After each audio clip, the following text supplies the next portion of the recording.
As far as minority goes in the fire department, it's greatly changed over the past couple of years. It used to be a fire department where it was mainly just a good old boy system, just like the rest of the world used to be. But it's greatly progressed. I know actually a lot of females in, and a lot of females that can pull more weight than some of the guys I know in the fire service. But I think it's a great opportunity for any minority to come join the fire department because it helps build relationships, and that's what this country's about. We're a melting pot. The more people we can have, the better. They saw something in me, and I appreciated that. I mean, and I like to show these other African Americans, white, black, it doesn't matter, that, hey, you can do this. It was a dream for me, and my dream came true. On the fire department, you're going to be required to be able to do your job, whether you're a man or a woman. So physically, you've got to be able to physically do the job, which means you're going to need to stay in shape, whether you're a man or a woman. We have women on our department who are as strong as many men, and we have some men on the department who might need to get in better shape. So it is something that everyone on the department is going to need to be in physical condition to be able to do the job. The differences I see are oftentimes a man is perceived as already being able to do the job, and sometimes a woman will have to prove herself. Oftentimes she has to get out there, but once they see that she's willing to pull her weight, pull the hose, and do whatever she's supposed to do, they treat her the same as they treat everyone else, even down to giving her a hard time like they give everybody else. In fact, if they're giving you a hard time, that generally means they like you. I get a kick out of beating the guys and doing what they can do and showing them up and watching jaws drop. What we do find is that we do need minorities, and right now especially we need Spanish-speaking minorities, because we have situations where we may have car accidents or fires, and we have people that it's very difficult to communicate with. We had a situation the other day. It was a car accident, and the woman didn't speak any English. The man spoke a little, but we were having difficulty understanding what her injury was, where she was hurting. So we really need more minorities, and especially Spanish-speaking people to come so that we are able to communicate with the people we're helping. Many times I have translated for the police to give them their information for the report and for the paramedics so they could work on this person.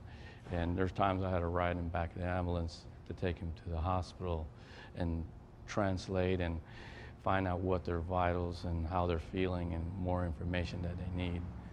Fire doesn't discriminate. It doesn't care if you're white, yellow, black, purple. It doesn't matter. We need more females, Hispanic. It doesn't matter. We can use you. There's room for you. And for me, I'm not a color. I'm a firefighter.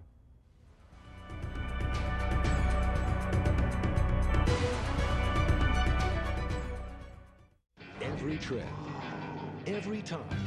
Buckle up so you and your friends get home safely. Seatbelts save lives. Okay. Visit NHTSA.gov. That is spectacular advice. Brought to you by the U.S. Department of Transportation and the Ad Council.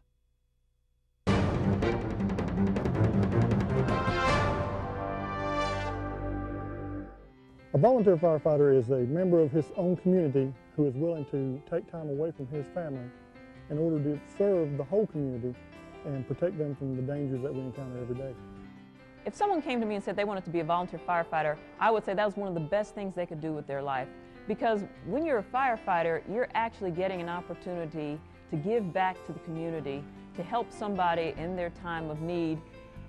It's the best job in the world because it's a job where you're doing something different every day, it's exciting, it's fun, and you're helping people. If someone came up to me and said, that they were thinking about doing it or something, I would tell them definitely go for it. I don't think they would regret it. I don't see how they could. It's a great challenge. You learn a little bit about life, you learn how to help other people, and it steers you in the right direction. It'll help keep you out of trouble. On those Friday and Saturday nights where you were going and hanging out and probably doing some things you shouldn't have been doing, now you're over here hanging out with the fire department, hanging out with the guys and gals, learning things. And you're more likely to be in a safer, funner atmosphere and keep yourself out of trouble.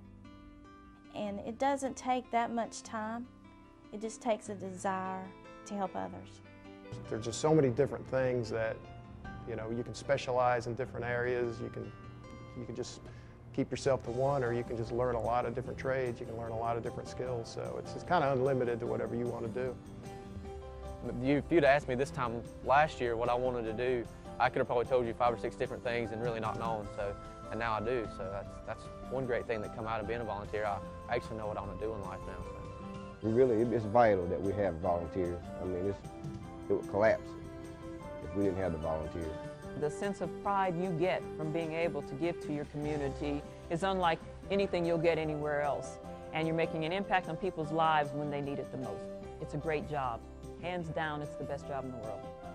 You'll never regret it. I mean, you can sit there and watch TV or play video games all day, but you'll never reach that type of excitement or that type of adrenaline rush that you get being a firefighter.